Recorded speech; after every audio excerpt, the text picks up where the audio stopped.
This is The Memory Palace. I'm Nate DiMeo. There are two ways to interpret this story, and it's your call which way you want to go. I can't help you choose. He murdered his wife, or he didn't. Sam Shepard met Marilyn Reese at Cleveland Heights High. She was a senior, he was a junior, and they were beautiful. She went off to Skidmore College.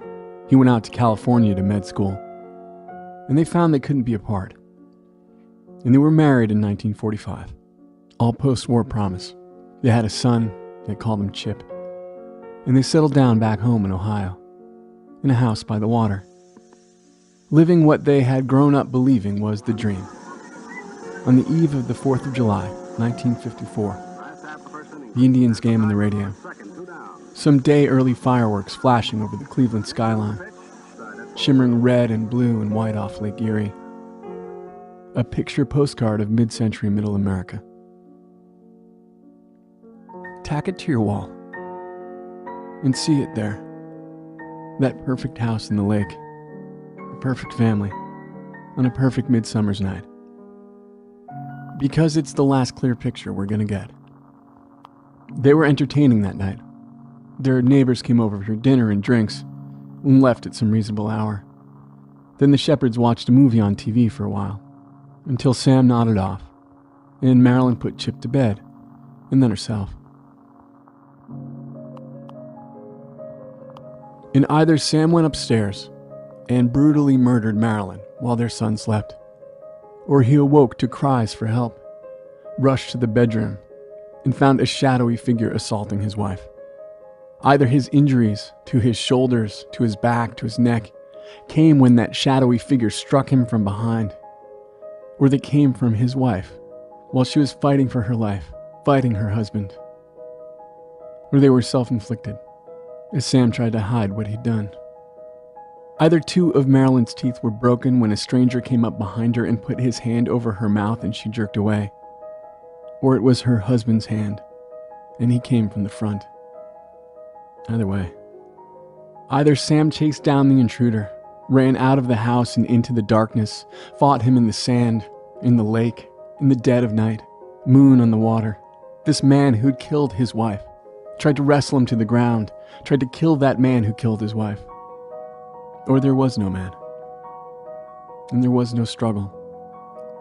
In the shirt Dr. Shepard said he must have lost, there in the liminal space in the beach in the dark, fighting the man whose face he couldn't remember, was blood-stained and damning, and he threw it into Lake Erie, or somewhere else where it could never be recovered.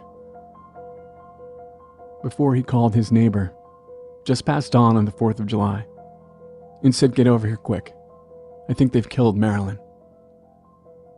And he was lying. Or he was not. A jury found him guilty. No one can be sure if they were right. Shepard's defense at times seemed preposterous. The prosecution's case at times seemed corrupt. The whole thing was a circus, the investigation, the trial, the media jumping on every twist, making detectives and neighbors and bereaved family members and Sam Shepard's young mistress household names. It was OJ before OJ. It was the Lindbergh baby all over again. The public went crazy for all of it, as we do. Facts, fabrications, wild speculation. Sam Shepard spent 10 years in prison. That part of the story is certain. That happened to him, whether he killed his wife or he didn't. He was sentenced to life, but his young defense attorney F. Lee Bailey got him out, convinced the Supreme Court of the United States that the first trial wasn't fair, that the media circus and a biased judge meant the jurors couldn't possibly be impartial. So there was a second trial, and there was reasonable doubt. And Sam Shepard was free. It was 1966. He was 42 years old. He was internationally famous. He was a widower or a murderer. His son, who was 7 on the night his mother was killed while he slept in the bedroom next door, was a teenager now. He barely knew his father. Dr. Sam's, that's what they always called him in the papers. He was on his 12th year of being Dr. Sam in the papers. Own parents had died. He'd become estranged from his brothers, who'd given a decade of their lives up to court appearances and prison visits until something just broke. He was married. A woman had become obsessed with him during the trial and wrote to him, and flew all the way from Germany to meet him. They had a wedding 3 days after his release, and the public didn't like that much. Didn't like that she was a divorcee. Didn't like that her half-sister was Nazi propaganda minister Joseph Goebbels' wife. Didn't like any of it. And Sam Shepard tried to go back to his career. Tried to stop being Dr. Sam from the papers and just be a doctor. He had practiced medicine in prison, managed a team of nurses, he assisted in surgeries, saved some lives. But the big hospitals in Cleveland wouldn't have him, not full time. He was never going to be the head of a department. He was never going to be allowed back into that orbit where he had once shined so bright. He went into private practice in Gahanna, a little town on Big Walnut Creek, outside Columbus. And he struggled. Patients stayed away, at least the ones who could afford to go elsewhere. He got divorced. He drank too much. It's unclear which came first. So picture him there, mid-40s, hair mostly gone, stocky and prison fit, if a little puffy around the eyes from the booze and the pills he would prescribe himself.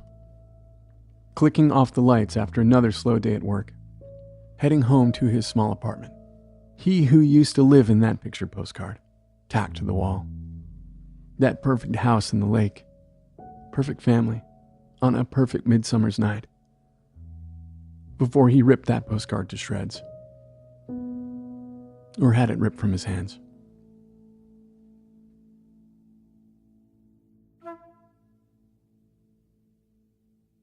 Now tack something else to the wall, or to a telephone pole on a city street, or the bulletin board in the men's locker room at a YMCA. Tape it up to the window of a barbershop, and picture it there, a poster, printed on the cheap, bold block letters. Big Time Wrestling, August 9th, Waverly High School Gym, with the Black Panther facing off against Farmer Miller, a tag team match featuring the Iron Russians, with the great George Strickland and Dr. Sam Shepard.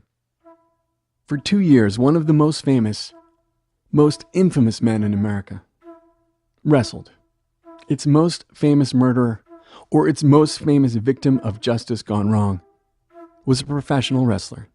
On cards with men called the Sheik and Porky the Pig, the Stomper, Hell's Angel No. 1, Blackjack Murphy, Bobo Brazil, the Mighty Igor. With women, with dwarfism, going by Little Miss Muffet and Little Darling Dagmar, the so-called queens of the lady midget wrestlers. Faced with the choice of a diminished life, lived out quietly in a modest corner of Ohio, on a bend of a creek, in the ever-waning shadow of his own past, Sam Shepard chose the lights of high school gymnasiums, of union halls, of veterans' memorial auditoriums in minor cities and mid-sized suburbs. I mean, he had always loved wrestling. Did in high school, did it in prison.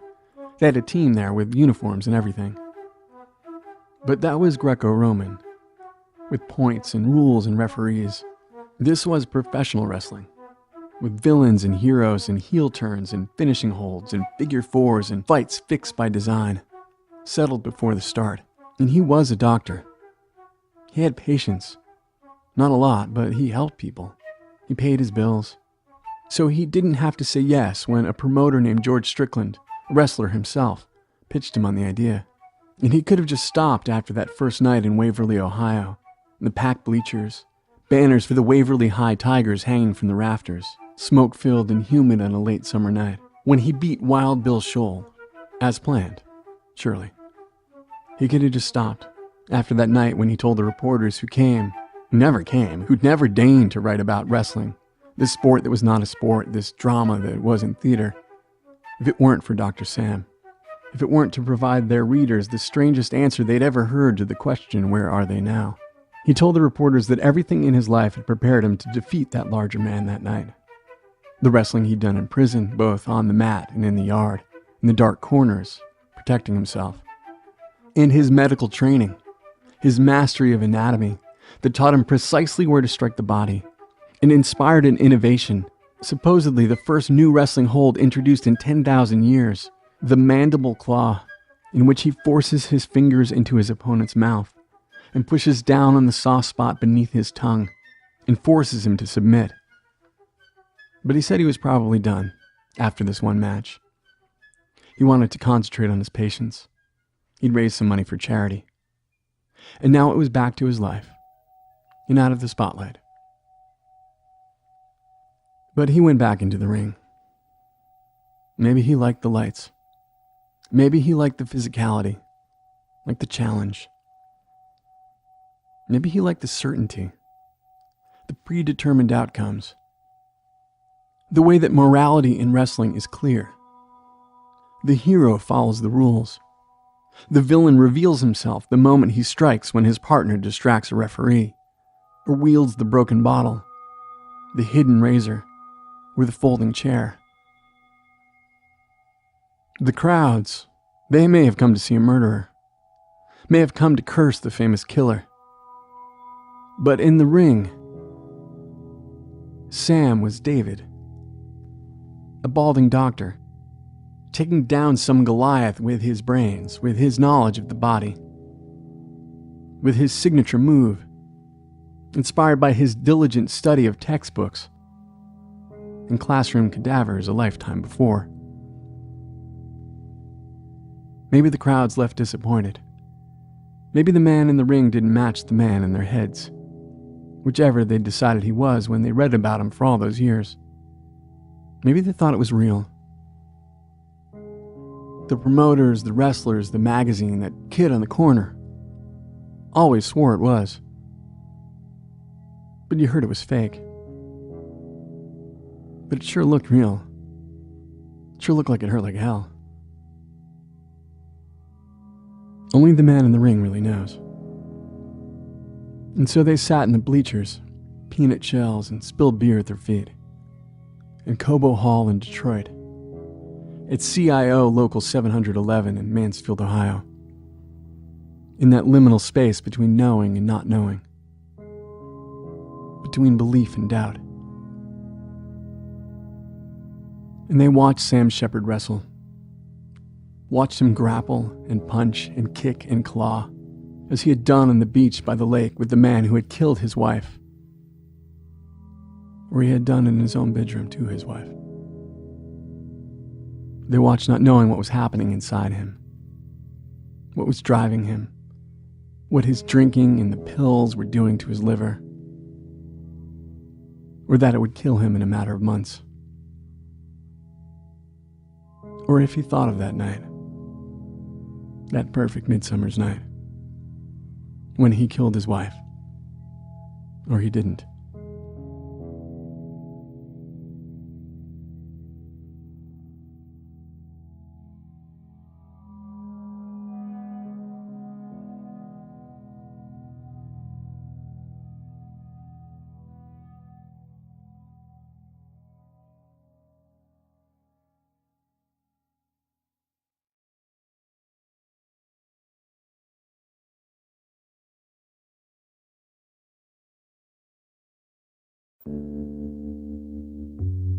The Memory Palace is produced by me, with production assistance from Kathy Tu and research assistance from Andrea Milne. And if you haven't heard, the Memory Palace is doing some live shows. I am going to be telling some stories in Toronto, Milwaukee, Chicago, and Minneapolis during the week of May 16th. I'm very excited about it, and I hope you'll come out. You can head to thememorypalace.us or thememorypalace.org. I own both domains, and click on events for tickets. You can also find tickets there too for a special one-night-only show here in LA, Radiotopia Live, where 10 of the Radiotopia shows, including yours truly, will perform. I'm going to be doing a brand new site-specific story that's never going to be repeated on that night, May 4th. So I hope you can make it out to one of those shows. The Memory Palace is a proud member of Radiotopia from PRX. We are supported by you, the listeners, by the Knight Foundation, by our advertisers, including MailChimp, which celebrates creativity, chaos, and teamwork. And if your company would like to advertise in the Memory Palace, hit me up, drop me a line. We'd love to talk to you. Back in a couple weeks. Thanks for listening.